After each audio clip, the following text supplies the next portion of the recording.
제 아들이 한강에서 발견됐다고 합니다. 그 전화를 받은 순간 저는 숨이 멎는 줄 알았습니다. 지금도 그 목소리가 귀에 남아 있습니다. 차분하고 건조한 남자의 목소리였습니다. 어머니 되십니까? 잠원지구 쪽 한강 둔치에서 신원 확인이 필요합니다. 저는 그 말의 의미를 바로 이해하지 못했습니다. 아니, 이해하고 싶지 않았습니다. 우리 애는 회사에 있어요. 제가 그렇게 말했던 기억이 납니다. 속으로 생각했습니다. 아니야, 이건 분명 착오일 거야. 그날은 2월이었습니다. 바람이 뺨을 찢듯이 차가운 날이었지요. 서울의 겨울 한강은 잔인할 만큼 조용합니다.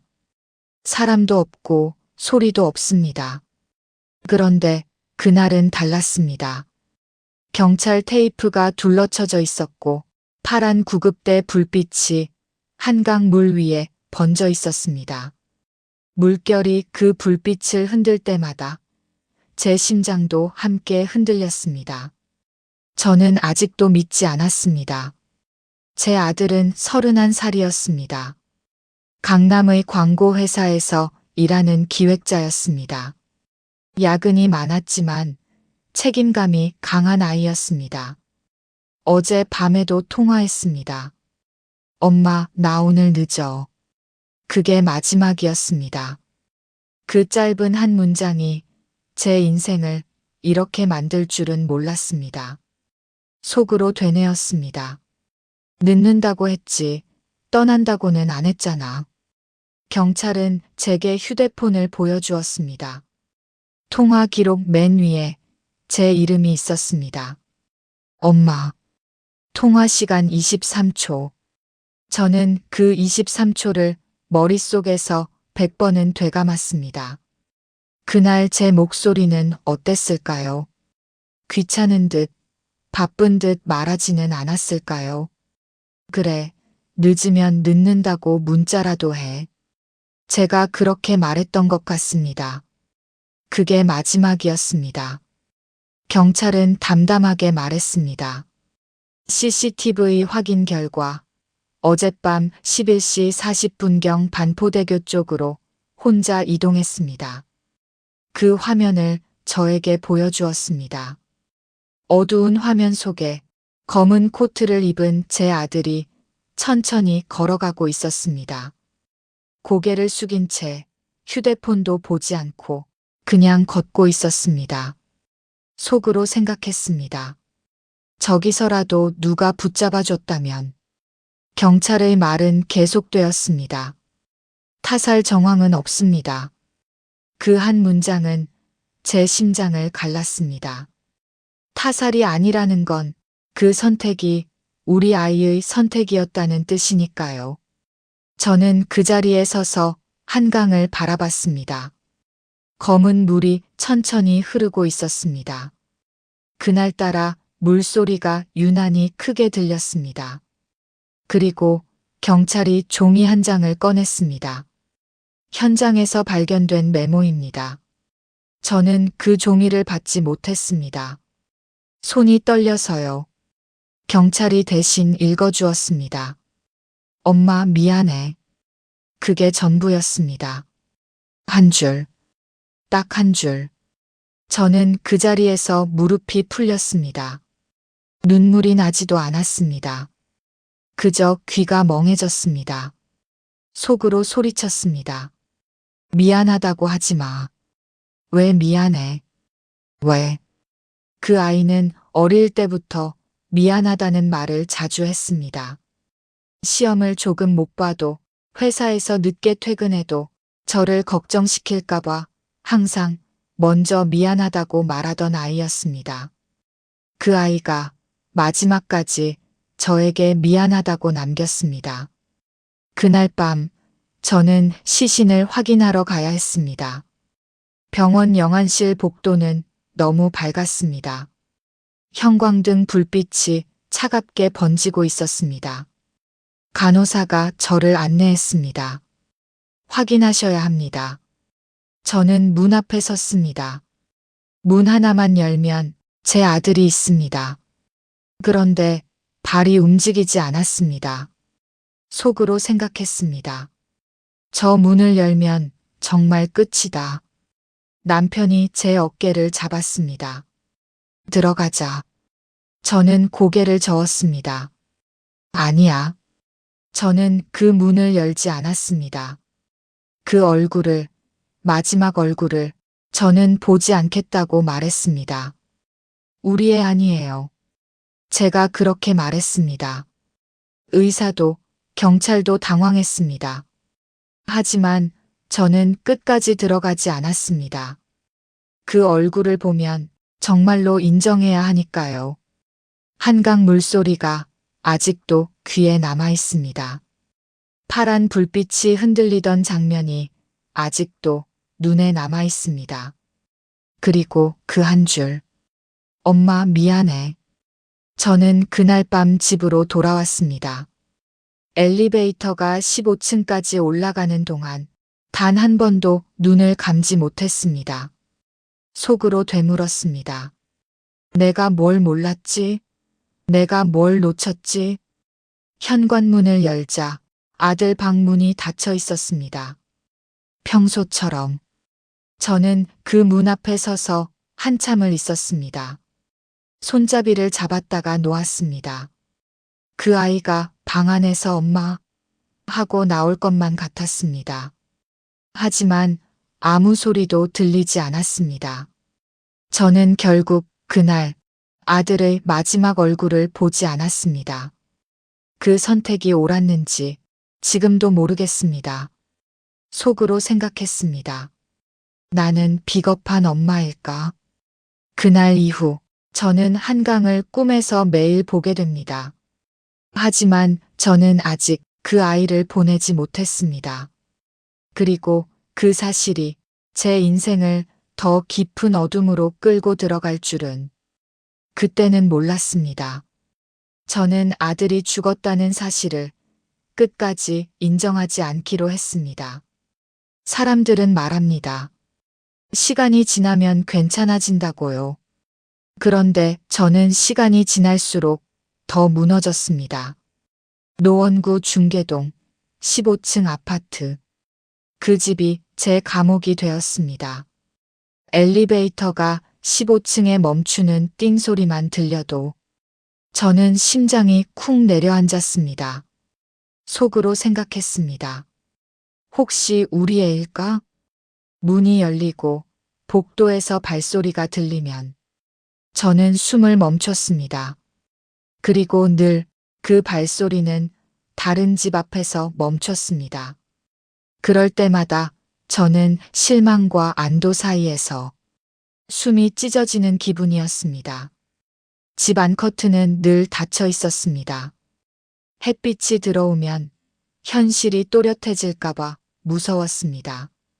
거실은 조용했습니다. TV는 꺼져 있었고 시계 초침 소리만 크게 들렸습니다. 냉장고를 열어보면 썩은 반찬 냄새가 코를 찔렀습니다. 김치통이 시큼하게 변해 있었고 된장찌개는 하얗게 곰팡이가 피어 있었습니다. 그런데 저는 그걸 버리지 못했습니다. 속으로 생각했습니다. 혹시 애가 들어오면 밥 먹어야 하잖아. 제 아들은 밥을 잘 먹는 아이였습니다. 야근을 하고 들어와도 엄마 밥 있어? 그 한마디는 꼭 했습니다. 그 목소리가 귀에서 떠나지 않았습니다. 그래서 저는 반찬을 버리지 못했습니다. 아들 방 문은 그대로 닫혀 있었습니다. 그 방은 시간이 멈춘 공간이었습니다. 책상 위에는 광고 기획서 초안이 펼쳐져 있었고 침대 위에는 회색 후드티가 걸쳐져 있었습니다. 그 옷에서 나는 채취를 저는 아직도 기억합니다. 저는 매일 밤 그 방에 들어갔습니다. 불은 켜지 않았습니다. 어둠 속에서 가만히 침대 끝에 앉아 있었습니다. 속으로 생각했습니다. 엄마가 여기 있어. 돌아와 휴대폰을 켜면 제 아들 번호가 그대로 저장되어 있었습니다. 아들. 지우지 못했습니다. 가끔은 그 번호를 눌러봤습니다. 연결할 수 없는 번호입니다. 그 기계음이 제 심장을 더 세게 후벼 팠습니다. 그런데도 저는 그 번호를 지우지 않았습니다. 지우는 순간 정말 끝날 것 같아서요. 남편은 처음엔 저를 달랬습니다. 밥 좀 먹자. 밖에라도 잠깐 나가자. 저는 대답하지 않았습니다. 말을 하면 울음이 터질 것 같았고, 울면 그 아이가 정말 없다는 걸 인정하는 것 같았습니다. 그래서 저는 입을 닫았습니다. 어느 날은 남편이 소리쳤습니다. 당신 이렇게 살면 안 돼. 그 말이 제 귀를 때렸습니다. 속으로 생각했습니다. 안 되면 어쩌라고. 애가 없는데. 그날 이후 우리는 거의 말을 하지 않았습니다. 밥상은 차려지지 않았고 같은 공간에 있으면서도 서로를 보지 않았습니다. 집안 공기가 얼어붙은 것 같았습니다. 밤이 되면 더 심해졌습니다. 새벽 3시. 저는 현관문을 열어놓았습니다. 바깥 공기가 들어와도 닫지 않았습니다. 혹시라도 아이가 올라오면 문이 잠겨 있으면 안 되니까요. 복도에서 바람이 스치는 소리가 나면 저는 벌떡 일어났습니다. 엘리베이터가 올라오는 소리, 계단에서 누군가 뛰는 소리, 아랫집 문 닫는 소리, 모든 소리에 심장이 반응했습니다. 저는 잠을 거의 자지 않았습니다. 눈을 감으면 한강이 보였습니다. 검은 물이 넘실거리고 파란 구급차 불빛이 흔들렸습니다. 속으로 생각했습니다. 내가 조금만 더 일찍 알아챘으면 아들이 힘들어했다는 걸 정말 몰랐을까요? 아니면 모른 척 했을까요? 어느 날 아들 책상 서랍을 열다가 병원 진료 영수증을 발견했습니다. 정신건강의학과. 날짜는 제가 전혀 기억하지 못하는 날이었습니다. 그 종이를 들고 저는 한참을 바닥에 주저앉아 있었습니다. 속으로 생각했습니다. 왜 말 안 했니? 왜 나한테 말 안 했니? 그런데 또 다른 생각이 들었습니다. 혹시 말했는데 제가 흘려들었던 건 아닐까요? 엄마 나 좀 힘들어. 그 말, 그 아이가 예전에 했던 것 같습니다. 저는 그때 뭐라고 했을까요? 다들 힘들어. 조금만 버텨. 그렇게 말하지 않았을까요? 그 기억이 떠오르자 숨이 막혔습니다. 그날 이후 저는 더 방 안에 갇혔습니다. 커튼은 완전히 닫혀 있었고 거실에는 빛이 들어오지 않았습니다. 이웃들은 저를 거의 보지 못했을 겁니다. 경비 아저씨가 남편에게 물었다고 들었습니다. 사모님, 어디 편찮으십니까? 저는 편찮은 게 아니었습니다. 저는 무너진 겁니다. 시간이 얼마나 흘렀는지 모릅니다. 봄이 왔는지도 몰랐고 벚꽃이 폈는지도 몰랐습니다. 제 세상은 아들 방과 거실 그리고 현관문 사이에서 멈춰 있었습니다. 그러던 어느 날 남편이 전화를 받는 걸 들었습니다. 조용히 작은 목소리로 내 예 날짜는 그때로 하겠습니다. 저는 그 말을 듣고도 의미를 생각하지 않았습니다. 그저 벽을 보고 앉아 있었습니다. 속으로 생각했습니다. 나를 어디로 데려가려는 거지. 그리고 며칠 뒤 남편이 말했습니다. 내일 같이 어디 좀 가자. 저는 고개를 저었습니다. 싫어. 그런데 남편의 눈이 달라 보였습니다. 지쳐 있었고 무너질 것 같았습니다. 그날 밤 저는 처음으로 남편의 뒷모습을 오래 바라봤습니다. 속으로 생각했습니다. 저 사람도 아버지였지. 다음 날 아침, 저는 억지로 외투를 걸쳤습니다. 엘리베이터를 타는 순간, 심장이 다시 요동쳤습니다. 15층에서 내려가는 그 짧은 시간 동안, 저는 한 가지 생각만 했습니다. 이 문을 나가면 정말로 무언가가 시작될지도 모른다고. 그런데 저는 몰랐습니다. 남편이 저 몰래 이미 상담 예약을 해두었다는 사실을요. 그리고 그 상담실에서 제 인생이 다시 흔들리게 될 거라는 것을 그때는 전혀 알지 못했습니다. 저는 상담실 문을 열자마자 도망치고 싶었습니다. 그 안으로 한 발만 더 들어가면 제가 버티고 있던 마지막 벽이 무너질 것 같았기 때문입니다. 문은 생각보다 조용히 닫혔습니다. 철컥 소리 하나 없이 부드럽게 닫혔습니다. 그 소리가 더 무서웠습니다. 상담실은 크지 않았습니다. 베이지색 벽, 낮은 소파 2개, 작은 원형 테이블 하나.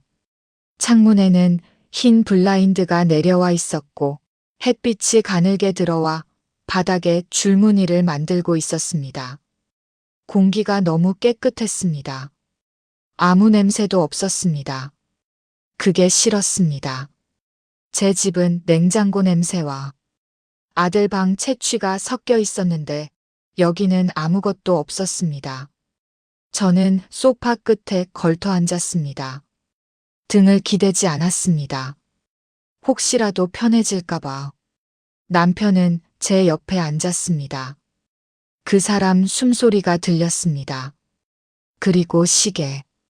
벽에 걸린 둥근 시계 초침 소리가 이상하게 크게 들렸습니다. 딱, 딱, 딱. 그 소리가 마치 말해라, 말해라. 이렇게 재촉하는 것 같았습니다.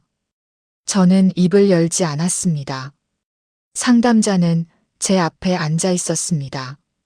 나이는 저보다 조금 어려 보였습니다. 목소리는 낮고 천천했습니다. 어머니, 그 한마디에 제 가슴이 덜컥 내려앉았습니다. 그 사람은 제 눈을 보려고 했습니다. 저는 피했습니다. 속으로 생각했습니다. 나를 보지 마세요. 나를 꿰뚫어 보지 마세요. 상담자는 한동안 아무 말도 하지 않았습니다. 그 침묵이 더 괴로웠습니다. 저는 차라리 누가 소리라도 질러줬으면 좋겠다고 생각했습니다. 왜 그랬어요? 어떻게 그럴 수 있어요? 그런 말을 들으면 차라리 싸울 수 있었을 텐데. 그 사람은 조용히 물었습니다. 지금 제일 많이 드는 생각이 무엇인가요? 저는 대답하지 않았습니다. 남편이 대신 말하려 했습니다. 얘가 요즘은 아무 말도. 저는 남편의 팔을 잡았습니다. 말하지 마. 그 말이 저도 모르게 튀어나왔습니다. 상담자는 고개를 끄덕였습니다. 괜찮습니다. 오늘은 말 안 하셔도 됩니다. 그 말이 이상하게 서러웠습니다. 속으로 생각했습니다. 내가 말하면 진짜가 되잖아요. 상담자는 종이를 한 장 꺼냈습니다. 아드님이 마지막으로 남긴 말이 뭐였는지 기억하시나요? 저는 눈을 감았습니다. 엄마 미안해. 그 문장이 제 머리를 쳤습니다. 눈물이 그제야 흘렀습니다. 저는 그제야 울었습니다. 소리 없이 그냥 눈물만 흘렀습니다. 상담자는 갑자기 질문을 바꿨습니다. 혹시 아드님이 지금 엄마를 탓하고 있을까요? 저는 고개를 번쩍 들었습니다. 그 질문은 날카로웠습니다. 가슴을 파고들었습니다. 무슨 말씀이세요? 제 목소리가 떨렸습니다. 왜 날 몰라줬냐고, 왜 그때 붙잡아주지 않았냐고 그렇게 말하고 있을까요? 저는 숨이 막혔습니다. 속으로 생각했습니다. 그럴까? 정말 그럴까? 저는 그 아이가 늘 미안해하던 모습만 기억했습니다. 그런데 혹시 속으로는 저를 원망했을까요? 그 생각이 들자 심장이 쿵 내려앉았습니다. 아니에요. 제가 단호하게 말했습니다. 우리 애는 그런 애 아니에요. 상담자는 고개를 끄덕였습니다. 그렇다면 오늘 다음 주에 오실 때 아드님이 가장 자주 입던 옷이나 물건을 하나 가져와 주세요. 저는 그 말에 멍해졌습니다. 왜요? 아드님을 여기 같이 앉히려고요. 그 말이 이해되지 않았습니다. 속으로 생각했습니다. 무슨 소리야? 없는 애를 어떻게 앉혀?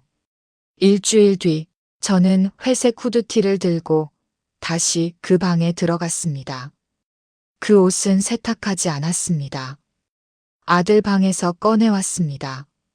상담실에 앉자마자 저는 그 옷을 무릎 위에 올려두었습니다. 손으로 소매를 만졌습니다. 부드러웠습니다. 그리고 아주 희미하게 그 아이 채취가 남아 있었습니다. 저는 고개를 숙이고 옷에 얼굴을 묻었습니다. 속으로 생각했습니다. 여기에 있네. 아직 여기 있네. 상담자는 말했습니다. 지금 아드님이 여기 앉아 있다고 생각해 보세요. 저는 눈을 질끈 감았습니다. 그 아이가 맞은편 소파에 앉아 있는 상상이 갑자기 선명해졌습니다. 말없이 고개를 숙인 채 엄마한테 제일 먼저 하고 싶은 말이 뭐예요? 저는 대답하지 못했습니다. 목이 막혀서 한참 뒤 겨우 한마디가 나왔습니다. 왜 그랬니? 그 말과 동시에 눈물이 터졌습니다. 저는 그날 처음으로 소리를 내 울었습니다. 그런데 상담자는 또 묻습니다. 아드님은 지금 뭐라고 할 것 같으세요? 저는 멈췄습니다. 속으로 생각했습니다. 뭐라고 할까? 엄마 미안해. 또 그 말이었습니다. 그 아이는 마지막까지 저를 걱정하는 애였으니까요. 상담자는 잠시 침묵하더니 조용히 말했습니다. 어머니. 그 목소리가 낮게 울렸습니다. 이렇게 앉아서 이야기하는 건 시작입니다. 저는 고개를 들었습니다. 그 사람의 눈빛이 달라 보였습니다. 단호했습니다. 아드님을 보내려면 한 번은 마주 가셔야 합니다. 어디를요? 제가 물었습니다. 상담자는 망설이지 않았습니다. 한강에 가야 합니다. 그 말이 공기를 갈랐습니다. 저는 심장이 멎는 줄 알았습니다. 속으로 생각했습니다. 거긴 안 돼. 그 순간 저는 또다시 무너질 준비가 되어 있다는 걸 느꼈습니다. 저는 다시는 그 강을 보지 않겠다고 다짐했었습니다. 그런데 그날 제 발로 그곳에 갔습니다. 차 문을 열자마자 공기가 달랐습니다. 봄이라고는 하지만 아직 차가운 비가 내리고 있었고 한강 둔치의 흙은 젖어 있었습니다. 비에 젖은 흙냄새가 코를 찔렀습니다. 그 냄새가 제 가슴을 더 세게 누르는 것 같았습니다. 속으로 생각했습니다. 여기서 우리 애가. 상담자는 제 옆에서 아무 말도 하지 않았습니다. 남편은 한 발 뒤에서 따라오고 있었습니다. 저는 우산을 쓰지 않았습니다. 비를 맞는 게 벌 같았습니다. 맞아야 할 것 같았습니다. 강물은 잔잔했습니다. 그날과 똑같이 아무 일도 없다는 듯이 흐르고 있었습니다. 저는 그게 너무 억울했습니다. 어떻게 이렇게 아무렇지도 않게 흐를 수 있죠? 어떻게 제 아들이 사라진 자리에서 이 강은 그대로입니까? 상담자가 조용히 말했습니다. 여기입니다. 저는 그 말을 듣는 순간 다리가 풀렸습니다. 그 자리가 어딘지 저는 몰랐습니다. 그저 이 근처라는 것만 알았지요. 그런데 여기라는 단어가 제 심장을 꿰뚫었습니다.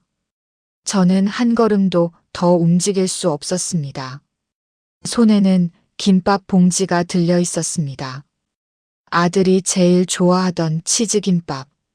엄마 이거 2줄은 먹어야 배 차. 그렇게 말하던 아이였습니다.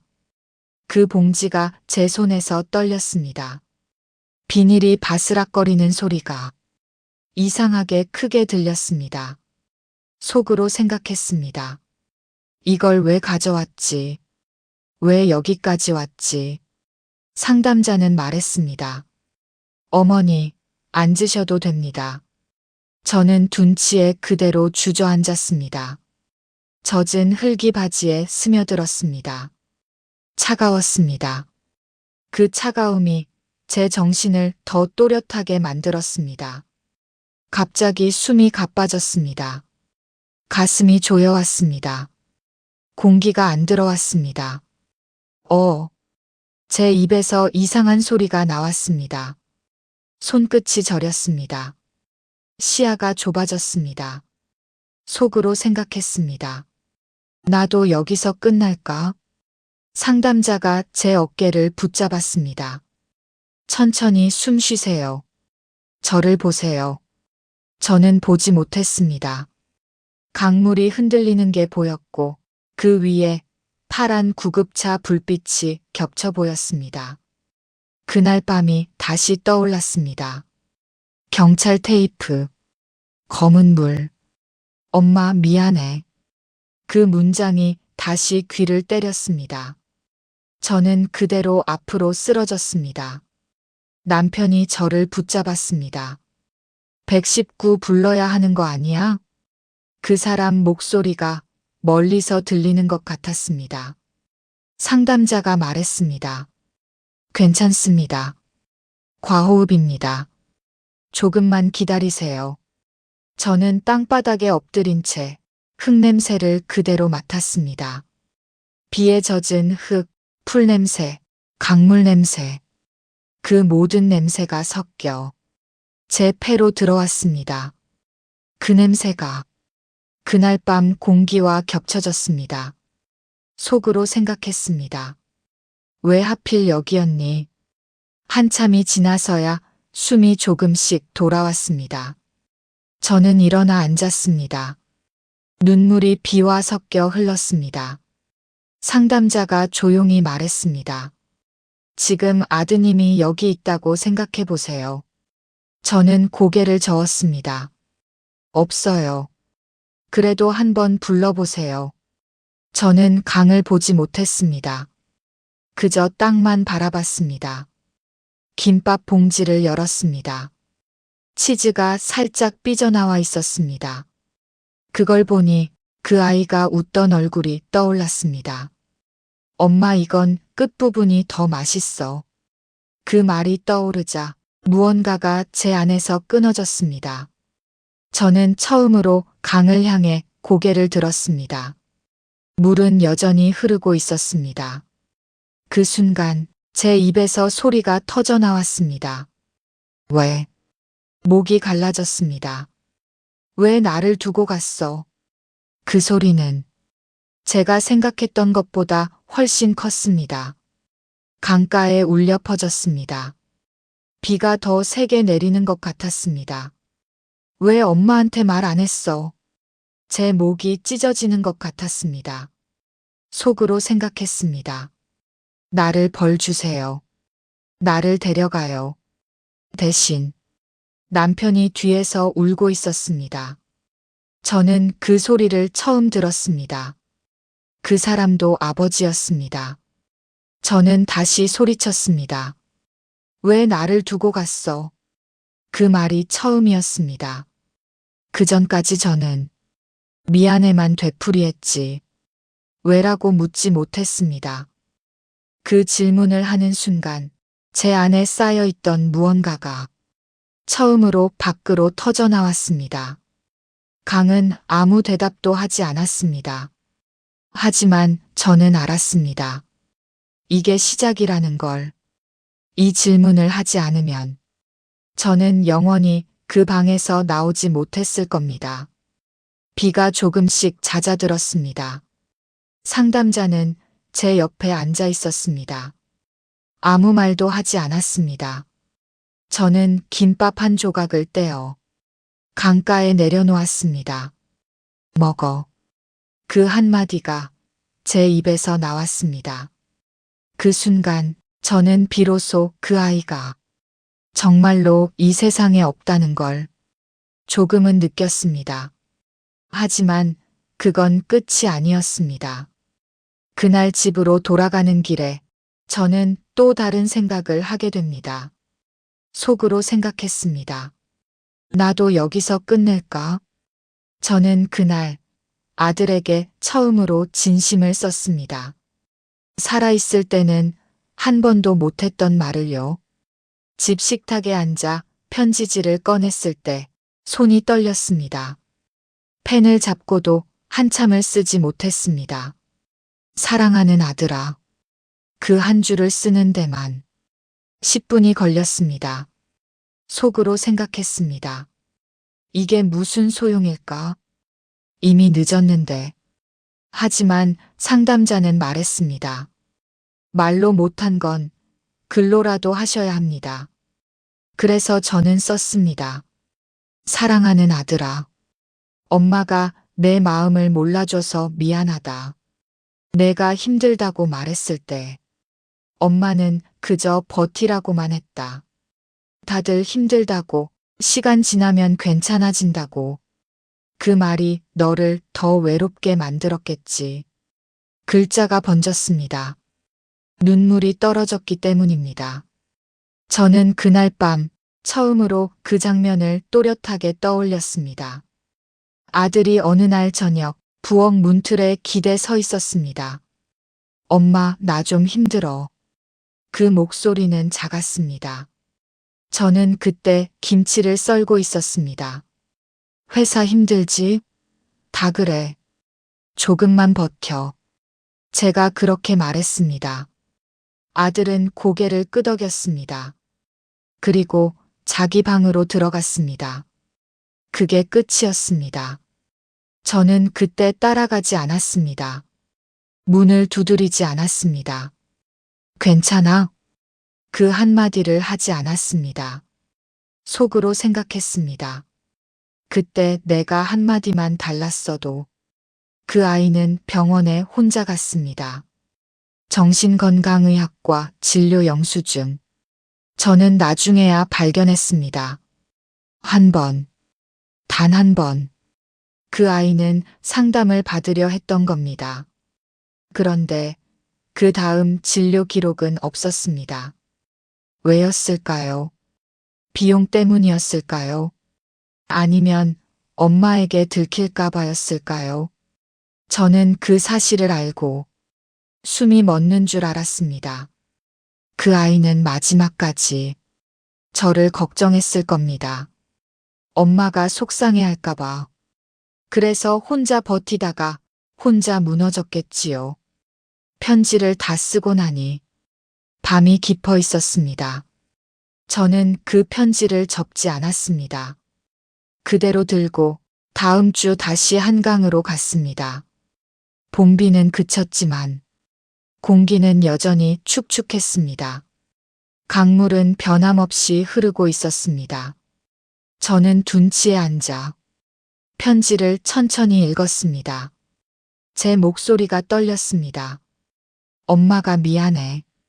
엄마가 몰랐어. 엄마가 내 편이 아니었어. 읽다가 목이 막혀 멈췄습니다. 상담자는 아무 말도 하지 않았습니다. 남편은 멀찍이 서 있었습니다. 저는 편지를 다 읽고 무릎 위에 내려놓았습니다. 그리고 천천히 접기 시작했습니다. 종이 한 번 접고 또 접고 어릴 때 아이와 함께 종이배를 만들던 기억이 났습니다. 엄마, 이건 내가 접을게. 그 아이는 손재주가 좋았습니다. 그날 저는 혼자서 종이배를 만들었습니다. 삐뚤었습니다. 모양이 예쁘지 않았습니다. 속으로 생각했습니다. 엄마는 이것도 서툴러 완성된 종이배를 손에 들었습니다. 잠시 망설였습니다. 이걸 물에 띄우면 정말로 보내는 것 같았습니다. 그런데 상담자가 말했습니다. 보내는 건 있는 게 아닙니다. 죄책감을 놓는 겁니다. 저는 조심스럽게 종이배를 강물 위에 내려놓았습니다. 물결이 흔들렸습니다. 배는 처음엔 잘 떠 있었습니다. 조금 멀어졌습니다. 그 모습을 보는데 눈물이 멈추지 않았습니다. 눈물과 강물이 같은 방향으로 흘렀습니다.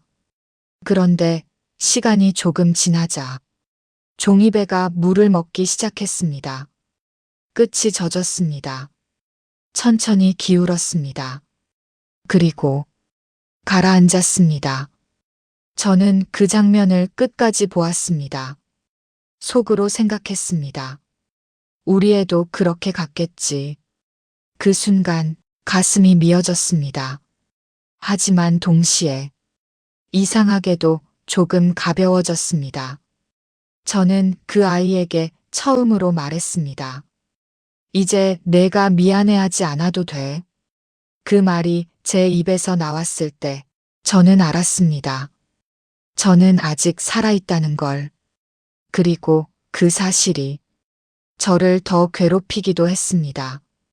강가에 한참을 앉아 있다가 저는 조용히 말했습니다. 선생님. 상담자가 고개를 돌렸습니다. 저는 강을 보며 말했습니다. 만약 내가 여기서 같이 들어가면 그 애를 다시 만날 수 있을까요? 그 말이 제 입에서 나오는 순간 남편이 숨을 멈추는 소리가 들렸습니다. 저는 농담이 아니었습니다.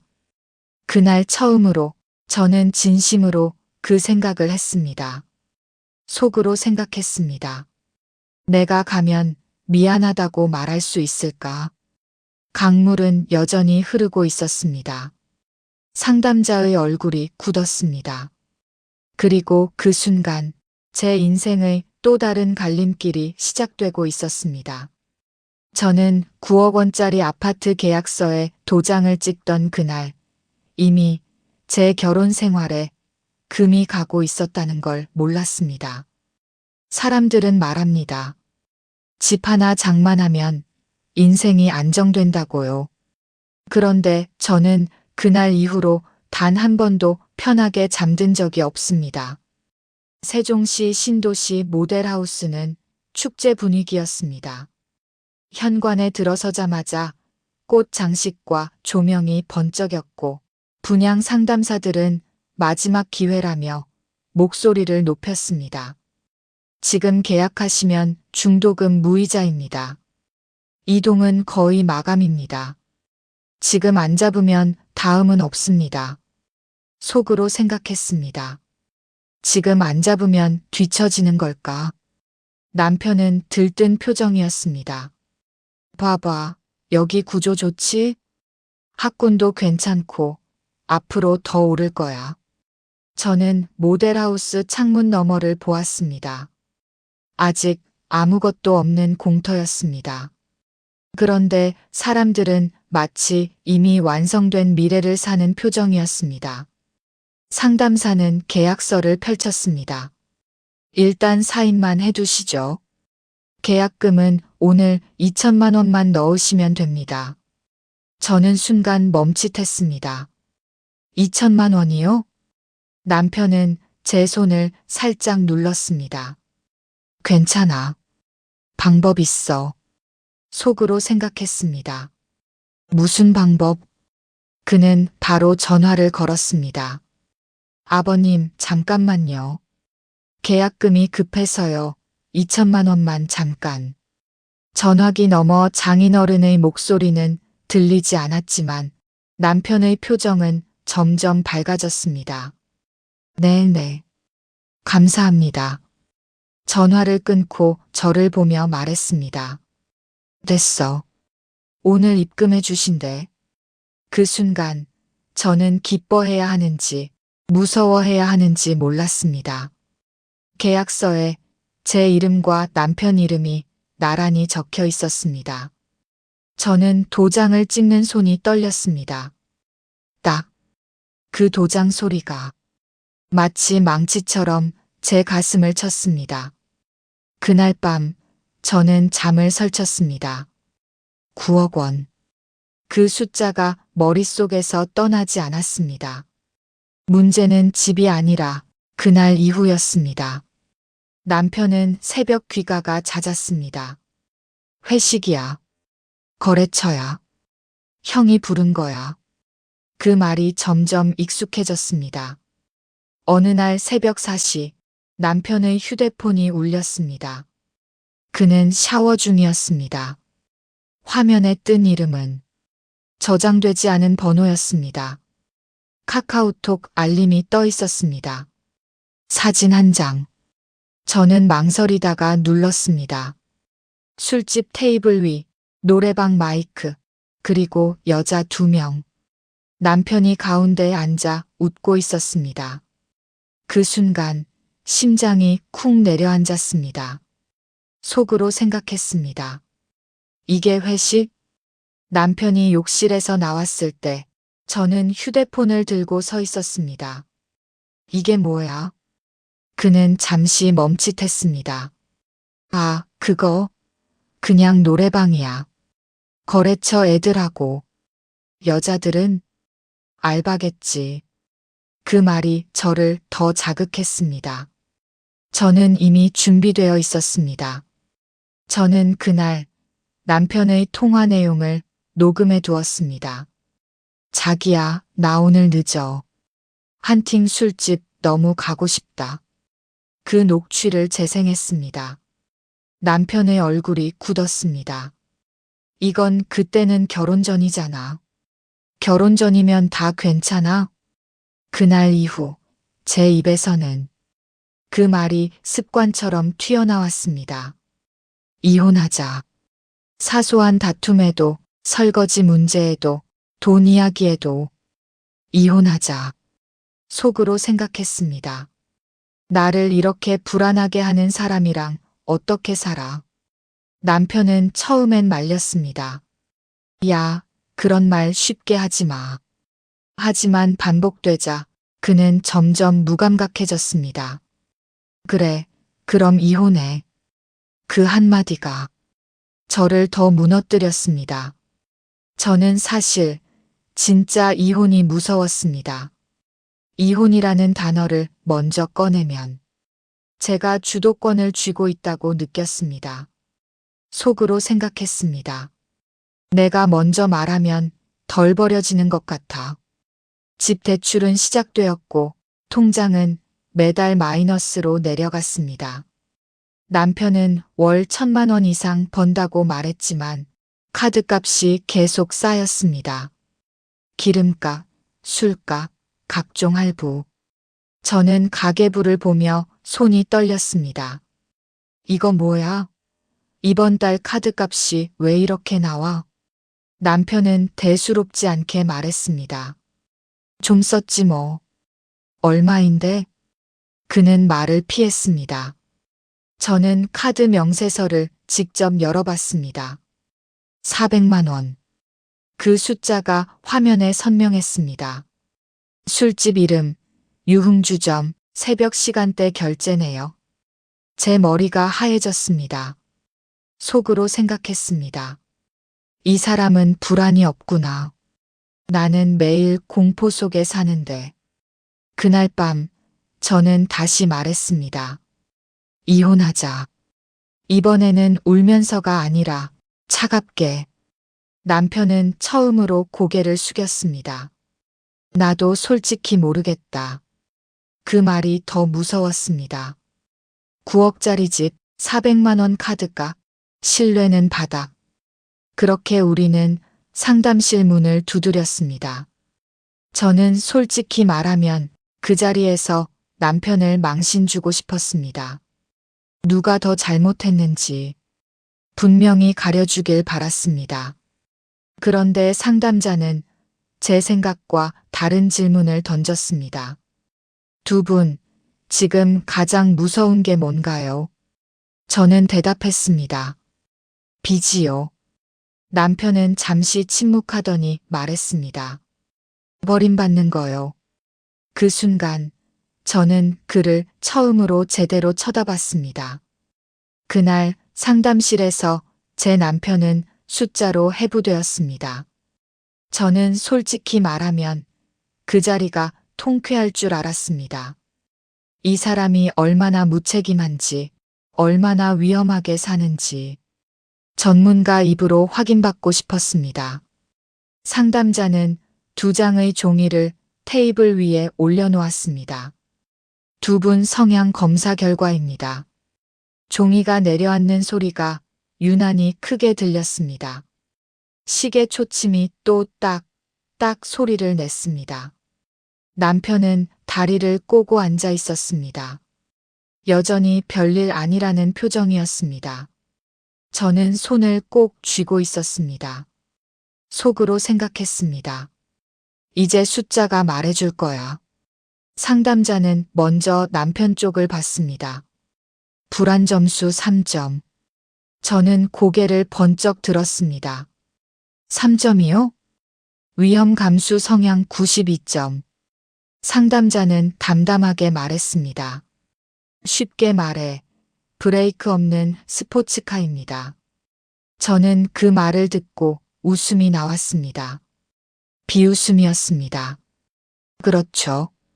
딱 그 사람이에요. 상담자는 이어 말했습니다. 불안이 거의 없습니다. 위험에 대한 공포도 낮습니다. 그래서 대출도, 투자도, 유흥도 일단 해보고 보는 성향입니다. 남편은 씁쓸하게 웃었습니다. 그렇게까지. 네, 그렇게까지입니다. 상담자의 목소리는 단호했습니다. 그 다음 제 종이를 집었습니다. 아내분은 불안 점수 98점입니다. 상담실 공기가 순간 얼어붙었습니다. 98점. 저는 숨이 막혔습니다. 통제 욕구가 강합니다. 미래가 불확실하면 견디기 어렵습니다. 상담자는 저를 바라보며 말했습니다. 쉽게 말해 항상 비상등을 켜고 사는 사람입니다. 그 말이 제 가슴을 찔렀습니다. 속으로 생각했습니다. 맞아요. 저는 항상 무섭습니다. 상담자는 두 종이를 나란히 놓았습니다. 브레이크 없는 차와 항상 비상등을 켜고 사는 사람이 만난 겁니다. 저는 남편을 쳐다봤습니다. 그 사람은 여전히 고개를 숙이고 있었습니다. 상담자는 말을 이었습니다. 이 조합은 서로를 미치게 만듭니다. 저는 울컥했습니다. 그러면 어떻게 해야 하는데요? 상담자는 한 단어를 꺼냈습니다. 공동통장. 남편이 고개를 들었습니다. 공동통장이요? 네. 두 분 모두 돈의 흐름을 실시간으로 공유해야 합니다. 불안한 사람은 숫자를 알아야 안심하고 위험 감수형은 통제가 필요합니다. 저는 고개를 끄덕였습니다. 남편은 잠시 망설였습니다. 그건 좀 답답할 것 같은데. 답답한 게 낫습니다. 지금은 무너지는 게 더 빠르니까요. 그 말이 전곡을 찔렀습니다. 상담자는 또 다른 질문을 던졌습니다. 형과의 관계는 어떻습니까? 남편의 표정이 굳었습니다. 형이요? 계약금 2천만 원, 형님이 도와주셨죠? 남편은 고개를 끄덕였습니다. 형이 원래 좀 저를 많이 챙겨요. 유흥도 같이 하십니까? 남편은 말을 멈췄습니다. 저는 바로 말했습니다. 같이 갑니다. 늘 형이 부르면 나갑니다. 상담자는 남편을 바라봤습니다. 형이 불안합니까? 남편이 처음으로 눈을 피했습니다. 아니요. 그럼 왜 그렇게 따릅니까? 그 질문에 남편의 목이 멈췄습니다. 저는 다시 녹취를 꺼냈습니다. 그날의 통화. 한팅 술집 너무 가고 싶다. 상담실에 제 남편의 목소리가 울렸습니다. 그 순간 저는 다시 화가 치밀었습니다. 이게 위험 감수 92점입니까? 상담자는 고개를 끄덕였습니다. 자극 추구입니다. 자극이요? 도파민입니다. 위험, 술, 여자, 투자. 모두 같은 맥락입니다. 남편은 갑자기 손으로 얼굴을 가렸습니다. 저는 그 모습을 처음 봤습니다. 상담자는 조용히 물었습니다. 도현 씨. 남편이 고개를 들었습니다. 어릴 때 불안했던 적 없습니까? 남편은 바로 대답하지 않았습니다. 상담실이 다시 조용해졌습니다. 시계 초침 소리만 들렸습니다. 딱, 딱, 딱. 저는 남편을 바라봤습니다. 그 사람의 눈이 붉어지고 있었습니다. 속으로 생각했습니다. 저 사람이 우는 걸 본 적 있었나? 상담자는 부드럽게 말했습니다. 위험 감수형은 겉으론 두려움이 없어 보입니다. 하지만 어린 시절에 인정받지 못한 경우가 많습니다. 남편의 어깨가 떨렸습니다. 형이 항상 저보다 잘했어요. 그가 처음으로 입을 열었습니다. 저는 늘 비교당했어요. 저는 숨을 멈췄습니다.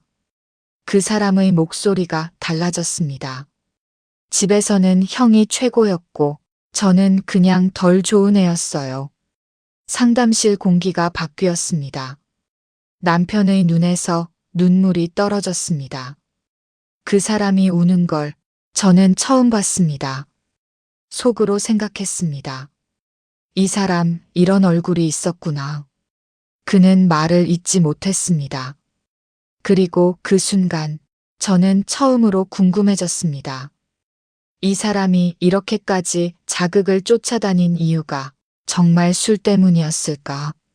아니면 어릴 적 상처 때문이었을까? 남편은 얼굴을 가린 채 천천히 말을 꺼냈습니다. 어릴 때 저는 그의 목소리가 무너졌습니다. 저는 사실 제 아들이 떠난 날보다 더 무서운 기억이 있습니다. 고등학교 2학년 겨울입니다. 사람들은 아이가 죽으면 그날을 떠올린다고 합니다. 저는 다릅니다. 저는 자꾸 그 애가 아직 살아있던 날을 떠올립니다. 고등학교 2학년 겨울방학. 아들은 방 안에서 거의 나오지 않았습니다. 그때는 그저 사춘기라고 생각했습니다. 요즘 애들은 다 그래. 제가 그렇게 말했습니다. 속으로 생각했습니다. 나도 저 나이 땐 저랬어. 그 애는 원래 말이 많지 않았습니다. 하지만 그때는 더 조용했습니다. 밥을 먹을 때도 TV를 볼 때도 눈을 마주치지 않았습니다. 어느 날 저녁 그 애가 식탁 앞에 앉아 있다가 말했습니다. 엄마, 나 좀 힘들어. 그 말이 그때는 너무 평범하게 들렸습니다. 시험 때문에 그래? 조금만 더 하면 돼. 내가 여기까지 온 게 어디야? 저는 그렇게 말했습니다. 그 애는 고개를 끄덕였습니다. 그게 끝이었습니다. 지금 와서 생각해보면 그 아이는 그날 마지막으로 구조 신호를 보낸 겁니다. 속으로 생각했습니다. 나는 그 신호를 잘라냈구나. 그 애는 밤에 자주 깨 있었습니다. 불을 끄지 않고 휴대폰을 보고 있었습니다. 제가 문을 열면 급하게 화면을 껐습니다. 왜 앉아? 그냥. 저는 더 묻지 않았습니다. 저는 늘 결과만 중요하게 여겼습니다. 성적은 떨어지면 안 된다. 남들처럼은 해야 한다. 기회는 노력하는 사람한테 오는 거다. 그 말을 저는 사랑이라고 믿었습니다. 하지만 그 아이에게는 압박이었을지도 모릅니다. 고등학교 3학년 수능 직전 아들은 배가 아프다고 했습니다. 병원에서는 이상이 없다고 했습니다. 그때 의사가 말했습니다. 스트레스성일 수도 있습니다. 저는 웃으며 말했습니다. 얘가 좀 예민해서요. 그 아이는 고개를 숙였습니다. 지금 생각해보면 그 순간 제 아이는 혼자가 되었을지도 모릅니다. 속으로 생각했습니다. 나는 왜 항상 아이 대신 대답했을까? 아들은 대학에 갔고 취업을 했고 겉으로는 잘 자랐습니다. 저는 주변에 자랑했습니다. 우리 애 광고 회사 다녀요.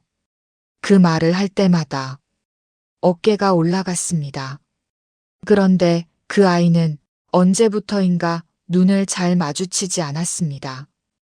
회사를 다니면서 엄마, 나 좀 힘들어. 그 말을 다시 했습니다. 그때 저는 또 말했습니다. 다들 힘들어. 요즘 세상에 안 힘든 사람이 어디 있어. 그게 두 번째 신호였습니다. 저는 또 놓쳤습니다. 속으로 생각했습니다. 내가 그때 한 번만 안아줬어도. 아들은 상담을 받으려 병원에 갔습니다. 저 몰래 그 사실을 알고 저는 며칠을 울었습니다. 그런데 그 울음은 아들을 향한 게 아니라 저 자신을 향한 것이었습니다. 나는 좋은 엄마였다고 믿어왔습니다. 도시락도 싸줬고 학원도 보냈고 대학도 보냈습니다. 그런데 지금 와서 생각하니 저는 늘 조건을 붙였던 것 같습니다. 잘하면 사랑한다. 버티면 인정한다. 그 애가 힘들다고 말할 때 저는 해결책만 줬습니다. 운동해. 여행 가. 술 좀 줄여. 저는 그 아이의 마음을 한 번도 오래 들여다보지 않았습니다. 상담실에서 저는 처음으로 말했습니다. 나는 좋은 엄마가 아니었어요. 그 말이 제 입에서 나오는 순간 제 심장이 갈라지는 것 같았습니다. 남편은 고개를 숙였습니다. 상담자는 저를 바라봤습니다. 저는 계속 말했습니다. 나는 그 애를 이해하려고 하지 않았어요. 나는 내 기준에 맞추려고만 했어요. 속으로 생각했습니다. 인정하면 더 아플 텐데. 그런데도 저는 멈추지 않았습니다. 그 아이가 미안하다고 한 건 나를 실망시켰다고 생각해서였을 거예요. 그 문장이 나오자 눈물이 멈추지 않았습니다. 저는 그 아이에게 늘 더 나은 사람이 되라고 했습니다. 그런데 저는 그 아이가 이미 충분하다고 말해준 적이 없었습니다. 상담실이 조용해졌습니다. 시계 초침이 또 들렸습니다. 딱, 딱. 그 소리가 심장 박동처럼 느껴졌습니다. 저는 고개를 숙이고 말했습니다. 이건 다 제 책임이에요. 그 순간 상담자가 몸을 앞으로 숙였습니다. 목소리가 단호했습니다. 아닙니다. 저는 고개를 들었습니다. 그 사람은 분명하게 말했습니다. 이건 엄마의 책임이 아닙니다. 그 한마디가 제 안을 뒤흔들었습니다. 속으로 생각했습니다. 아니라고요? 정말요? 저는 처음으로 제 죄책감이 전부가 아닐 수도 있다는 생각을 하게 되었습니다. 그 말이 저를 살릴지 더 무너뜨릴지는 그때는 알지 못했습니다. 그날 밤 저는 처음으로 남편에게 도망치지 말고 남아달라고 말했습니다. 이혼하자는 말을 먼저 꺼낸 건 늘 저였습니다. 먼저 찌르고 먼저 물러나는 방식으로. 저는 제 결혼을 지켜왔다고 착각했습니다. 그런데 상담실에서 돌아온 그날 밤 집안 공기가 달랐습니다. 식탁 위에는 아직 정리하지 못한 카드 명세서가 놓여 있었습니다. 9억 원 대출, 400만 원 카드값, 그리고 매달 빠져나가는 이자. 숫자가 우리를 내려다보고 있는 느낌이었습니다. 남편은 한참을 말이 없었습니다. 저도 먼저 입을 열지 않았습니다. 그 침묵이 예전과는 달랐습니다. 싸움 전의 침묵이 아니라 무언가 결심하기 전의 침묵이었습니다. 남편이 먼저 말했습니다. 나 새벽 3시 귀가 그만할게. 저는 고개를 들었습니다. 그는 제 눈을 피하지 않았습니다. 형이 부르면 나가고 회식이 길어지고 그게 내가 자유로운 줄 알았는데 아니더라. 그 사람의 목소리가 낮았습니다. 도망이었어. 속으로 생각했습니다.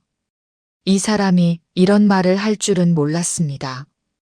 그는 숨을 깊게 들이마셨습니다. 이제는 새벽 넘기지 않을게. 늦어도 11시. 아니, 10시 전에 들어올게. 저는 반사적으로 말했습니다. 지킬 수 있어? 그는 고개를 끄덕였습니다. 지켜야지. 안 지키면 나도 나를 못 믿을 것 같아. 그 말이 이상하게 진심처럼 들렸습니다. 저는 잠시 망설이다가 말했습니다. 공동통장 만들자. 그는 바로 대답했습니다. 내일 아침에 가자. 그 다음 날 우리는 은행에 갔습니다. 창구 직원이 묻습니다. 공동명의 통장 맞으시죠? 남편은 서류를 넘기며 말했습니다. 네. 생활비, 대출 상환용입니다. 그 말이 낯설었습니다. 그 사람 입에서 상환이라는 단어가 이렇게 또렷하게 나올 줄 몰랐습니다. 집에 돌아와 우리는 엑셀 파일을 열었습니다. 상담자가 말한 대로 모든 빚을 숫자로 정리했습니다. 주택담보대출 7억 8천, 중도금 대출 잔액, 카드 할부 잔액, 이자. 숫자를 적는 동안 제 손이 다시 떨렸습니다. 속으로 생각했습니다. 이걸 감당할 수 있을까? 남편이 말했습니다. 내 월급에서 생활비 빼고 매달 최소 500은 상환하자. 저는 놀랐습니다. 500? 그래야 줄어들잖아. 그는 계산기를 두드렸습니다. 5년 안에 카드 빚은 정리하고 10년 안에 원금 최대한 줄이자.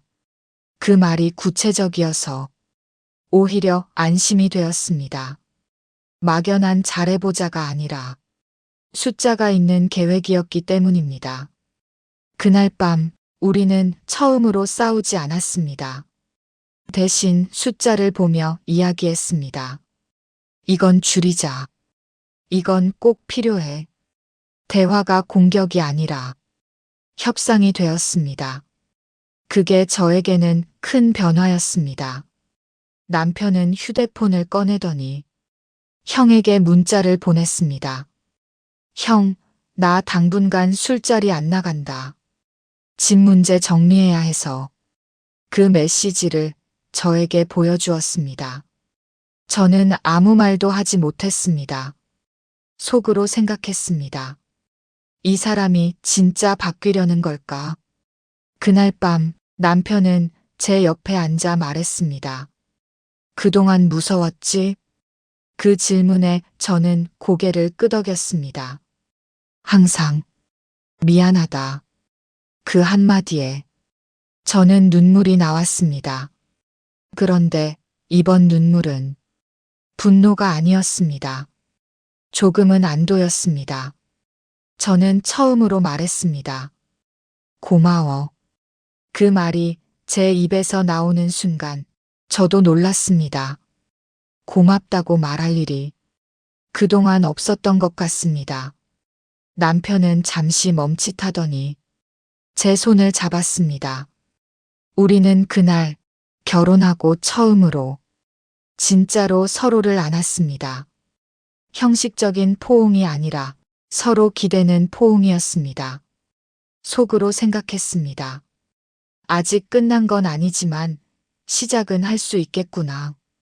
그날 이후 남편은 십시전에 들어왔습니다. 술자리는 줄었고 카드 사용 내역은 공동통장 앱으로 공유되었습니다.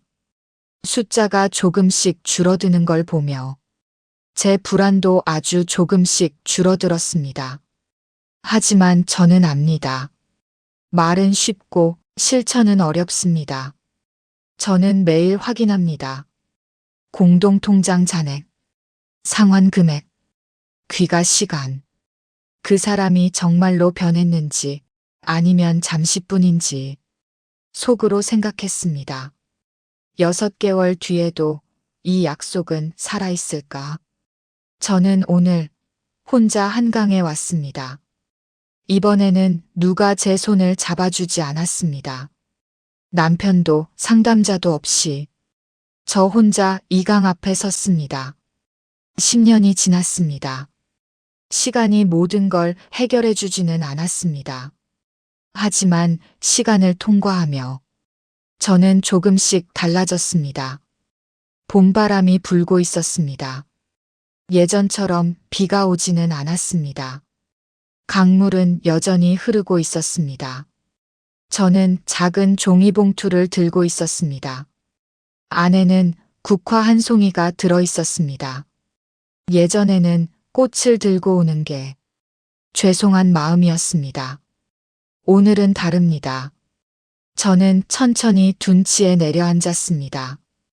젖지 않은 흙, 따뜻한 햇살. 예전과 같은 자리이지만 제 마음은 예전과 같지 않았습니다. 저는 국화를 꺼내 강가에 내려놓았습니다. 그리고 말했습니다. 이제 내가 미안해하지 않았으면 좋겠다. 그 말이 제 입에서 자연스럽게 나왔습니다. 예전에는 엄마가 미안해만 반복했습니다. 지금은 아닙니다. 그 아이의 선택을 이해한다는 뜻은 아닙니다. 아픔이 사라졌다는 뜻도 아닙니다. 다만 그 아이가 제 어깨 위에 얹어놓았다고 제가 믿었던 그 죄책감을 조금 내려놓았다는 뜻입니다.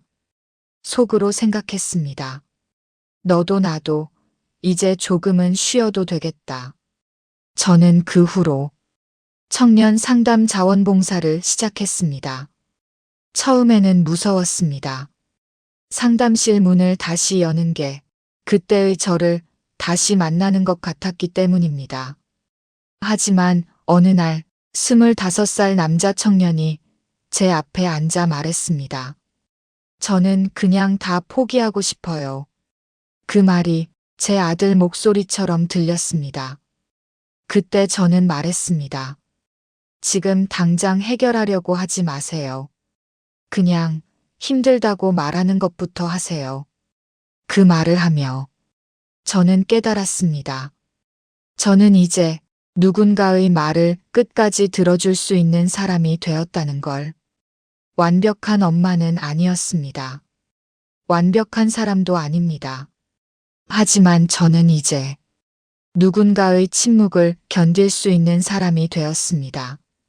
그게 제 변화였습니다. 그리고 그 부부는 어떻게 되었을까요? 6개월을 넘기고 1년을 넘기고 지금은 5년이 지났습니다. 남편은 여전히 십시전에 들어옵니다. 형과의 술자리는 거의 끊었습니다.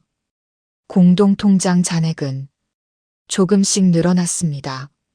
처음에는 마이너스였던 숫자가 이제는 플러스로 돌아섰습니다.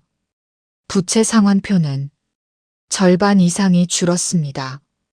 아내는 이제 매일 잔액을 확인하지 않습니다. 불안 점수 98점이던 사람이 이제는 60점쯤으로 내려왔다고 농담처럼 말합니다. 그리고 그들은 아이를 계획하고 있습니다. 이제는 겁이 덜 나요. 아내가 그렇게 말했습니다. 남편은 그 옆에서 웃었습니다. 그 웃음은 예전처럼 들뜬 웃음이 아니라 조용하고 단단한 웃음이었습니다. 그들은 완벽하지 않습니다. 여전히 다툽니다. 하지만 한 가지는 달라졌습니다. 이혼이라는 단어를 쉽게 꺼내지 않습니다. 대신 묻습니다. 지금 뭐가 무서워? 그 질문이 그들의 새로운 약속입니다. 저는 강물을 바라보며 생각했습니다. 우리는 모두 누군가의 상담자가 될 수 있다는 걸, 완벽해서가 아니라 무너져 본 적이 있기 때문에 저는 국화를 내려놓고 천천히 일어섰습니다. 강물은 여전히 흐르고 있었습니다. 10년 전에도 지금도. 다만 달라진 건 제 마음이었습니다. 저는 마지막으로 강을 향해 말했습니다. 엄마 이제 잘 살게. 그 말은 아들에게 하는 말이면서 저 자신에게 하는 말이었습니다. 그리고 저는 알게 되었습니다. 보내는 건 있는 게 아닙니다. 보내는 건 있는 게 아니라 죄책감을 놓아주는 일이다.